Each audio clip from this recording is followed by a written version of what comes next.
एक हफ्ते की शदीद अजियतों के बाद मुझे बड़ौदा जेल की एक कच्ची कोठरी में डाल दिया गया।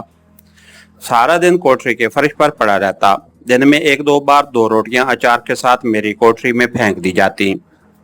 एक भंगी पानी की बाल्टी लेकर आता और सलाखों के बाहर खड़े होकर मुझे पानी पिला जाता। वो मुझसे कोई बात न करता। मेरा सारा जिस्म दर्द कर रहा था। अजियतों का दूसरा दौर अभी शुरू नहीं हुआ था। मेरी कोठरी के बाहर छोटा सा बरामदा था। उस बरामदे का दरवाजा भी सलाखों वाला था। एक नंबरदार यहाँ राइफल उठाए चल फिर कर पहरा देता। वो कई बार मुझे मशवरा दे चुका था कि मैं पाकिस्तानी जासूस होने का एतराफ़ कर लूं, वरना यहीं गल सड़कर ख़त्म हो जाऊंगा। एक हफ्ता कोठरी में पड़े रहने से मेरी खोई हुई ताकत किसी हद तक वापस आ गई थी। अब मैं वहां से फरार होने के अमकानात पर गौर करने लगा था।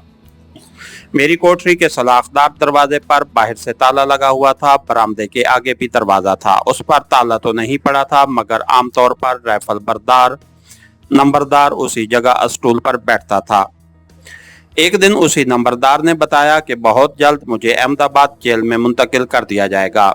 वहां लोहे का एक इंसानी खौल है, तुम्हें उसमें बंद कर दिया जाएगा। उसके अंदर लोहे के कांटे बने हैं। ये कांटे एक एक इंच तुम्हारे जिस्म के अंदर घुस जाएंगे। बड़े बड़े डाकू इस इंसानी ढांचे के आगे घुटने टेक देते हैं। मैंने अपने दिल में फैसला कर लिया था कि मरना कबूल कर लूंगा, लेकिन बम्बई वाले हकीम साहब का नाम जबान पर नहीं लाऊंगा। मेरी समझ में ये नहीं आ रहा था कि इन लोगों ने मेरे मुकद्दस नक्श का क्या किया। जरूर वो उसी डब्बे में मोहर बंद होगा और मेरे चालान के साथ अहमदाबाद या दिल्ली जाएगा। अब मुझे अपने जहरीले सिगरेटों के जाया हो जाने का अफसोस हो रहा था। मेरे खाकी कपड़े गंदे हो गए थे। एक दिन मैंने पहरेदार की मिन्नत समाजत करके अपने कपड़े भंगी को देकर धुलवाए। मेरी दाढ़ी बढ़ आई थी। मूंछों ने भी होंठों पर छज्जा सा बना दिया था। मेरे पास अगर कोई शय अभी तक महफूज थी तो वो सुधा रंगनी का दिया हुआ तोहफा सांप का मनका था। इस मनके को मैंने अपने दिल के साथ लगा रखा था। ये मेरी दोस्त की निशानी थी। खुदा जाने मेरी दोस्त सुधा रंगनी कहाँ होगी। मेरी कोठरी की चाबी नंबरदार की बेल्ट के साथ लटकी रहती थी। मैंने देखा कि वो दोपहर से शाम तक वहां पहरा देता था। इस दौरान वो ज्यादातर बरामदे में बैठा बीड़ी पीता रहता। दोपहर को भंगी पानी लेकर आता तो वो मेरे करीब आ जाता ताकि मैं भंगी से कोई बात ना कर सकूं। यहाँ से फरार बड़ा मुश्किल नजर आता था, मगर 6-7 दिनों के आराम ने मेरे जिस्म की कुव्वत मज़ाहमत को बड़ी हद तक बहाल कर दिया था और मेरा कमांडो जज्बा आहिस्ता आहिस्ता बेदार होना शुरू हो गया था। बड़ौदा जेल की काल कोठरी में आए हुए मुझे शायद 8वां दिन था कि रात के वक्त एक मखसूस किस्म की आवाज मेरे कान में पड़ी। मैं कोठरी के फर्श पर लेटा था। बरामदे के बल्ब की धीमी धीमी रोशनी कोठरी में आ रही थी। रात का दूसरा पहर था। मुझे नींद नहीं आ रही थी। दिमाग बड़ी तेजी से मुसलसल फरार की तरकीबें सोच रहा था कि एक मखसूस किस्म की आवाज सुनाई दी। मैं उठ बैठा। मैं हमतन गोश था। जेल के अहाते में खामोशी छाई हुई थी। मैंने गर्दन आगे करके सलाखों में से झांक कर देखा। नंबरदार बरामदे के दरवाजे पर स्टूल पर बैठा दीवार से टेक लगाए शायद सो रहा था। ये रात की ड्यूटी वाला दूसरा नंबरदार पहरेदार था। मैंने गर्दन पीछे कर ली। आवाज एक बार फिर सुनाई दी। इस बार ये करीब से सुनाई दी और मैंने आवाज को पहचान लिया था। सांप की फुनकार की आवाज थी और ये सांप मेरी दोस्त सुधा रंगनी के सांप के सिवा कोई और नहीं था। मैंने हर तरफ आंखें फाड़ फाड़ कर देखा। सांप मेरी कोठरी में नहीं था। मैंने छत को देखा। सांप छत पर भी नहीं था। मैं आहिस्ता से रेंग कर कोठरी की सलाखों के पास आ गया। सांप की हल्की सी फुनकार एक बार फिर बुलंद हुई और उसके साथ ही कोने की सलाखों में से एक सांप ने अपना फन समेट लिया और आहिस्ता आहिस्ता रेंगता हुआ मेरे करीब आकर कुंडली मार बैठ गया। बरामदे के बल्ब की रोशनी में देखा तो यह सुधा रंगनी का काला सांप ही था। मैं उसे पहचानने में गलती नहीं कर सकता था। सुधा रंगनी ने एक बार उसे मेरे जिस्म की बू सूंघाई थी। वो मेरी बू पर ही वहां आया था। फिर भी दिल में खौफ सदा था। सांप कुंडली मारे झूम रहा था। उसने अपना फन नहीं खोला था। मैंने जल्दी से अपनी जेब से सांप का मनका निकालकर हाथ में पकड़ लिया कि अगर ये मुझे डस भी ले तो मैं मनके से अपने जिस्म से उसका जहर खारिज कर सकूं। सांप अब मेरी तरफ नहीं बढ़ रहा था। वो रेंगता हुआ दरवाजे की सलाखों तक गया और फिर वापस आ गया और मेरी तरफ मुंह उठाकर तकने लगा। दूसरी बार फिर रेंगता हुआ सलाखों तक गया और फिर वापस आकर मुझे देखने लगा। सांप ने 4 मरतबा यही अमल दोहराया तो अब मुझे यकीन हो गया कि ये सुद्दारंगनी का ही सांप बेटा है और मुझे बाहर चलने के लिए कह रहा है। मैं उठ गया। एक हाथ में मनका लिए मैंने दूसरा हाथ उसकी तरफ बढ़ाया तो उसने हमला करने की बजाय अपनी गर्दन फरज के साथ लगा दी। मैंने उसके जिस्म पर आहिस्ता से हाथ फेरा। सांप तेजी से सलाखों तक गया और वापस आकर मुझे तकने लगा। मैंने डरते डरते उसे कमर से पकड़कर ऊपर उठाया। उसने ना तो फुनकार मारी और ना अपना फन खोला, बल्कि बड़ी नरमी से मेरी कलाई के गिर्द लपट गया। उसकी गर्दन अभी तक दरवाजे की तरफ उठी हुई थी। क्या सुद्दारंगनी भी इसी जेल में है? क्या ये उसके पास से होकर मेरी तरफ आया है? मेरे ज़हन में सुद्दारंगनी के बारे में तरह तरह के ख्यालात आने लगे। यकीनन वो इसी जेल में कैद है। वो बड़ौदा में पकड़ी गई थी, उसे यही सजा हुई होगी, मगर क्या ये सांप उसके पास रहता है? ऐसा हो नहीं सकता था। यहाँ के अमले के लोग इस सांप को जिंदा नहीं छोड़ सकते थे। हो सकता है सांप बाहर किसी जगह जंगल में रहता हो और रात को सुद्दारंगनी से मिलने आ जाता हो। बरामदे में नंबरदार के भारी बूटों की आवाज बुलंद हुई। वो मामूली के मुताबिक चक्कर लगाने लगा था। कदमों की चाप की आवाज सुनते ही सांप मेरी कलाई से उतरकर सलाखों में से होता बाहर निकल गया। सांप जिस तेजी से बाहर को लपका था उससे ये अंदाजा लगाना मुश्किल नहीं था कि ये सांप नंबरदार को डसने जा रहा है। मैं जल्दी से सलाखों के पास आकर खड़ा हो गया। मैं ये चाहता था कि अगर नंबरदार को सांप के डसने से मरना ही है तो वो सलाखों के पास गिरे, ताकि मैं उसकी बेल्ट से कोठरी के ताले की चाबी निकाल सकूं। मुझे सलाखों के पास देखकर नंबरदार मेरे करीब आकर करख्त आवाज में बोला, क्यों बे, इधर तुम क्यों खड़ा है? पीछे जाकर सो जा। मुझे बरामदे में सांप नजर नहीं आ रहा था। नंबरदार को बातों में लगाए रखना चाहता था ताकि जब तक सांप मेरे क्यास के मुताबिक उसे डस न ले। ये उसी जगह खड़ा है। मैंने कहा, ठाकुर मुझे प्यास लगी है। अबे तो मैं क्या करूं? कल तो अहमदाबाद की बड़ी जेल में चला जाएगा, वहां तुझे सोडा वाटर मिलेगा। और नंबरदार कहका लगाकर हंसा, लेकिन अचानक उसने अपनी गर्दन पर जोर से हाथ मारा और फिर चकरा गया। काला सांप उसकी गर्दन पर डस चुका था। उसने दोनों हाथों से अपनी गर्दन पकड़ ली। उसके हलकूम से धीमी धीमी खर की आवाजें निकलने लगीं। फिर वो धड़ाम से इस तरह गिरा कि उसका सर सलाखों से टकरा गया। सांप के जहर ने बड़ी तेजी से अपना काम खत्म कर डाला था। नंबरदार पत्थर की तरह बेहिस पड़ा था। काला सांप सलाखों में से होकर मेरे पास वापस आ गया। वो बार बार सलाखों की तरफ जाता था। मेरे लिए फरार का ये बेहतरीन लम्हा था। मैंने नंबरदार की लाश के सर को पीछे हटाकर उसकी कमीज को पकड़कर अपनी तरफ खींचा, फिर सलाखों में से हाथ बाहर निकाला और नंबरदार की बेल्ट में लगा चाबियों का गोल छल्ला उतार लिया। उस छल्ले में लंबी लंबी 3 चाबियां थीं। एक चाबी मेरी कोठरी के ताले को लग गई। मैंने आहिस्ता से दरवाजा खोला और बाहर निकल आया। सांप मेरे आगे आगे चलने लगा। नंबरदार की लाश फर्श पर पड़ी थी। मैंने उसकी राइफल तो वहीं रहने दी, मगर उसकी राइफल से संगीन उतारकर हाथ में थाम ली। फायर की आवाज जेल के अमले को होशियार कर सकती थी, लेकिन संगीन से मैं अपने रास्ते की रुकावट दूर कर सकता था।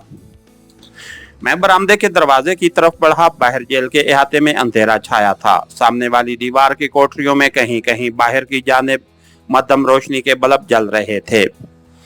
एक पहरेदार आवाज लगाता उस दीवार के करीब से गुजर गया। दीवार के ऊपर बाईं जानिब आहनी तारों के पास एक बल्ब जल रहा था। उसकी रोशनी ज्यादा बाहर की तरफ पड़ रही थी। पहरेदार की आवाज पर मैं पीछे की तरफ हट गया। जब वो दूर चला गया तो मैं दीवार के उस हिस्से की तरफ बढ़ा जहां जरा अंधेरा था। मेरा इरादा यहां से दीवार फांदने का था, लेकिन सांप मेरे साथ नहीं जा रहा था। वो मुझे दूसरी तरफ चलने का इशारा कर रहा था। वो कोने वाली एक कोठरी की तरफ तेजी से रेंग कर जाता और फिर मेरे पास वापस आ जाता। मैंने सोचा, हो सकता है सुद्दारंगनी यहाँ कैद हो। सुद्दा की याद से मेरा दिल भर आया। अगर वो इस कोठरी में बंद है तो मेरा फर्ज है कि मैं उसे भी अपने साथ ले चलूं। मैं सांप के पीछे पीछे झुककर चलने लगा। कोठरी के कोने पर बल्ब लगा था, उसकी पिछली दीवार अंधेरे में डूबी हुई थी। सांप उधर को ही गया था। दूर से पहरेदार की आवाज आई, वो चक्कर लगाता हुआ वापस आ रहा था। मैं एकदम जमीन पर लेट गया। पहरेदार आवाज लगाता आगे निकल गया। मैं उठा और पंजों के बल दौड़कर कोठरी के अकब में आ गया। यहाँ कोई खिड़की वगैरह नहीं थी। खिड़की पहली वाली दीवार में थी। सांप भी उधर ही को गया था। यहाँ पहली बार मुझे किसी लड़की की सिसकती आवाज सुनाई दी। मैं दबे पांव चलकर खिड़की के पास आया। खिड़की पर सलाखें और जाली चढ़ी हुई थी। यही वजह थी कि सांप अंदर दाखिल नहीं हो सकता था। काला सांप दीवार के साथ खिड़की के ऊपर चिमटा जाली में से अंदर देखने की कोशिश कर रहा था। जाली में से धीमी धीमी रोशनी बाहर आ रही थी। मैंने आहिस्ता से अपना चेहरा जाली के कोने से लगाकर कोठरी में निगाह डाली। अंदर का मंजर देखकर मेरा खून खौल उठा। कोठरी के कोने में स्टोल पर मोम जल रही थी। सुधा रंगनी को मैं भला कैसे नहीं पहचान सकता था। वो चारपाई के साथ बंधी पड़ी थी। दो काले कलोटे आदमी उसके सामने फर्श पर बैठे दारू पी रहे थे। सुधा रंगनी बार बार अपनी गर्दन इधर उधर मार रही थी और सिसकियां भर रही थी। ये मंजर मेरा खून खौला देने के लिए काफी था। मैं फूंक फूंक कर कदम रखता कोठरी के दरवाजे की तरफ आया। सांप भी मेरे साथ था। कोठरी का दरवाजा एक ही पटका था और लोहे का था। वहां से अंदर जाने के लिए सांप को रास्ता नहीं मिल रहा था। वो दरवाजे से लपट लपट जाता था। मैंने संगीन के दस्ते से दरवाजे पर आहिस्ता से दस्तक दी और लपक कर पीछे अंधेरे में हो गया। कौन है? अरे डेव, नंबरदार क्यों परेशान करता है? क्या बात है? मैंने कोई जवाब न दिया। सांप दरवाजे पर चढ़ गया था। मैंने एक बार फिर दरवाजे पर संगीन से दस्तक दी। अंदर से मर्द की गाली देने की आवाज आई और उसके साथ ही ससुरे ने कहा, अरे डेव, यहाँ सांप तो नहीं है? अगर है तो उसे मार डाल, फिर बता तो क्यों आया है? मैंने आवाज बदल कर कहा, सांप नहीं है ठाकुर, दरवाजा खोलो।